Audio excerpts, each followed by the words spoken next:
Hi class, my name is Kayla Buffington, and when I started to think about this project that we had to do for SLA theory, I was thinking, I have no idea how I'm going to do this. How can I make an extended metaphor out of any of this?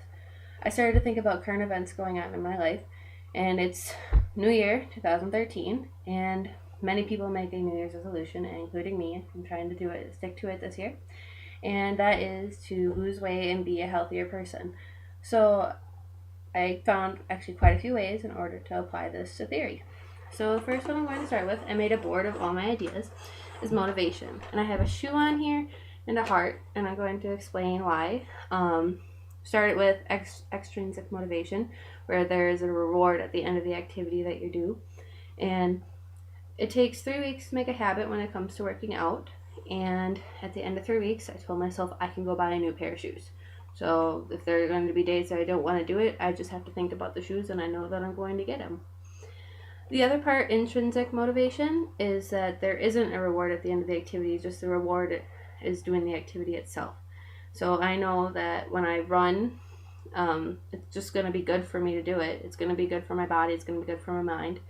And I think that intrinsic motivation will hopefully become more part of my New Year's resolution. And to apply this to the classroom, there are so many activities that we do in class where you can get extra credit if you do this, you can get a piece of candy if you do this. And most kids do it because of the extrinsic motivation, not because of the value of the actual activity itself. And intrinsic motivation, I know that once I really got into Spanish, I just started doing the activities because I loved them and I wanted to do them to better myself. So going on to the next topic, I have input, which we know input when it comes to learning is reading and listening. And to apply this to my resolution, I need to do plenty of exercise and I need to eat right. So I have a salad on here, and doing these things and doing them regularly, I will be able to accomplish my resolution. And according to Krashen, one of the recent theorists that we read about, when students are challenged in what they're reading or what they're listening to, they do a better job of grasping the knowledge, and which I think is completely true. You don't know all the grammar, you don't know all the words in there. It's going to make you learn more in order to have a better understanding of what you're doing. So the opposite of input is output, and on here I have some happy and healthy women, which I am hoping at the end of the year I will accomplish this goal and be happy and healthier.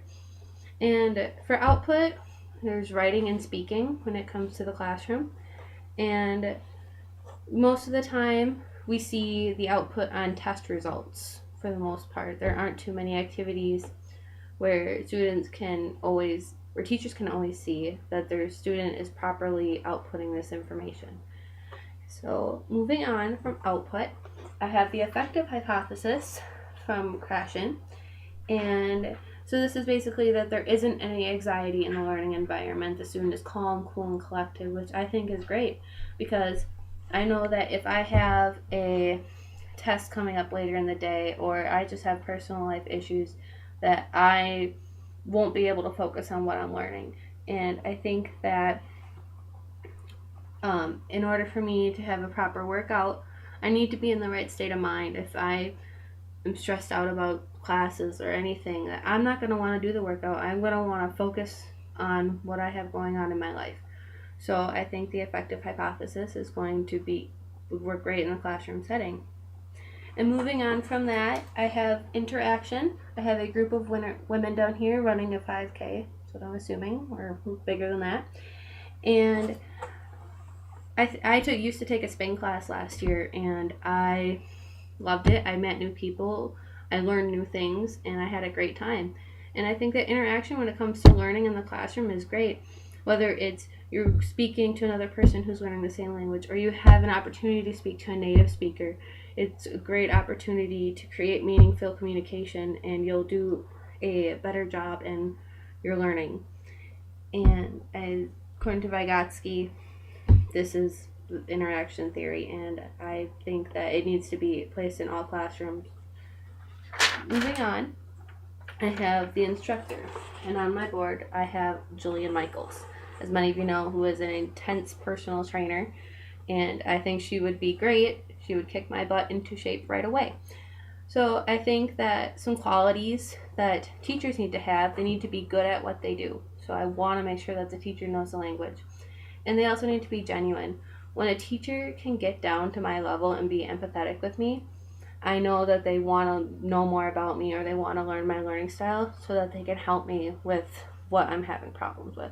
Which I think is great. It's going to make me want to do better in their class because I know they care. Also, I want to make sure a teacher is open to new ideas. If there's an activity that's not working in the classroom, I want them to be able to say, okay, let's try something different. They're not stuck in their ways already. And lastly, the instructor, if they can motivate me outside the classroom, I think that's great. And I would really appreciate it because I know that I've had classes where I've wanted to learn more outside the classroom, and I think that I can apply that to working out. Once I learn something new, I'm going to want to learn more different workouts for it, like spinning. I looked up different workouts so I could do it on my own last year. Moving on from instructors, I have a calendar on here for frequency. So when it comes to working out, I need to do it a minimum of 3 days a week to 5 days a week, or with at least an hour, depending on the kind of workout that I do. Now, I joined rugby this year, so that's going to already be two-hour sessions a week, so that's going to be great. Going to be motivated to work out even more, hopefully, after that, so I'm whipped into shape when the time comes for games. So, when it comes to the classroom learning, basically there's usually only 45 minutes a day in a public high school where a student is learning a language, which is basically only scratching the surface of what we actually learn about, which is really sad. So I think that if you can incorporate more time to learn the language, you're going to do a greater job of, as a teacher, accomplishing your goal of teaching a student another language. And my next one is innateness. Now, this is where it's theorists believe that we have the mental ability to already learn a language. It's ingrained into our systems. And I believe this to be true for the most part. I think that our minds are genetically made to learn the language, and each student comes into these classrooms at different points in their lives. Like some children I've had in my classes come from bilingual homes, so they already know what's going on in the class, and they're taking the class to maybe improve or learn more about the grammar structure because they just know stuff about it. Or they could be the student that has never been exposed to the language before, so everybody's going to be coming in at different rates. And for me, when this comes to for my New Year's resolution, I have to learn about the health on my own, even though I have basic knowledge. You need to eat right, you need to exercise more. But maybe I need to learn about different diet plans. Maybe I need to incorporate more protein into my diet. So I think that it's ingrained in me. I know how to be healthy, but if I spend more time on it, I will be able to know more about health and maybe be even a health expert. So after this, I have the critical period hypothesis. And what I have on here is a bottle of vitamins. I couldn't find the bottle that I have, but I have a bottle of vitamins that's supposed to help your metabolism, which is what I'm going to relate this to. So as you're younger, you have a faster metabolism because, you're still growing. Everything is still at a fast pace. But as you start to get older, your metabolism starts to slow down. It is harder to burn off that piece of cake that you had last night. It takes forever. So to apply this to language learning, it's easier to acquire when you're younger. Yes, because your mind is more malleable. You haven't been exposed to as much stuff to where you identify with the language that you have.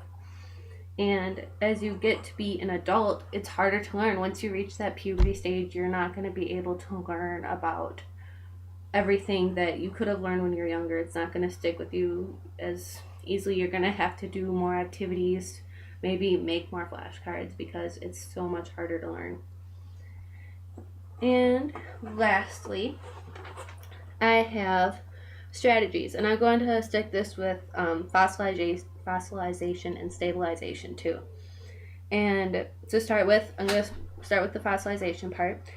This is where errors are permanent and you can't change them after a certain period of time in your life. And once I know that I feel like I'm starting to stabilize with my language, and it's definitely not making me too happy. And in order for me to change that, I need to incorporate more strategies of learning. So maybe if I reach a plateau with my resolution, if I'm not having any weight loss anymore, or I'm not seeing any results, even though I'm putting in the time, I'm putting in the effort to learn it, maybe I need to do something different. I have a woman here that would do kickboxing, and I think doing kickboxing would be awesome. I have some different weights on here, or maybe I need to have a more protein-based diet, incorporate more vegetables into my diet. So we'll see how that goes if I ever reach that plateau state. But for learning, if you're a right brain learner, maybe you need to have more graphic organizers, or if you're a left brain learner, you need to have more flashcards. You just need to change it up a bit in order to make sure that you can fully accomplish your goal of what you're doing. So I'm hoping that making this has helped me learn more about what I need to do to attain my resolution. So I hope that this has made sense to you as much as it made sense to me, because I was quite amazed at what I could connect it to. So thank you for listening.